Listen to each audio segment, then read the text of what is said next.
कौने दिन सावन उतरी है त भादव लगी हई हो। कौने दिन सावन उतरी है त भादव लगी हई हो। राजा कौने दीना पर ललही छठिया में लालन छठिया आईब हो।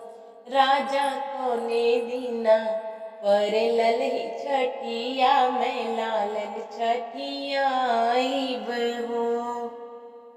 आजई सावन उतरी हई भादव लगी हई हो।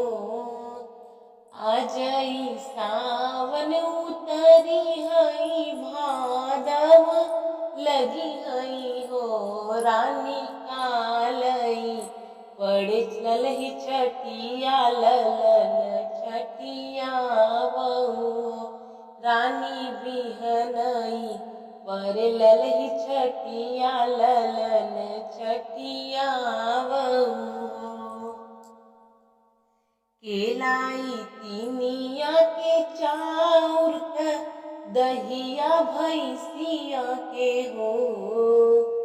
केलाई तिनिया के चाउर का दधिया भैंसिया के हो। रानी केलाई महुआ के पतवा के प्रसाद बाटई हो।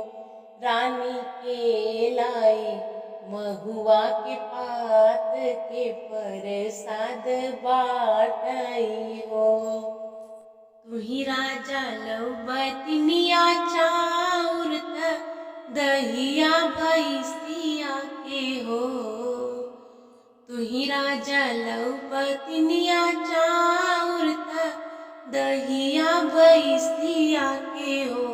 लक्ष्मण देवरा लइयै महुआ के पात हम प्रसाद बाटब हो। लक्ष्मण देवरा लइयै महुआ के पात हम प्रसाद बाटब हो।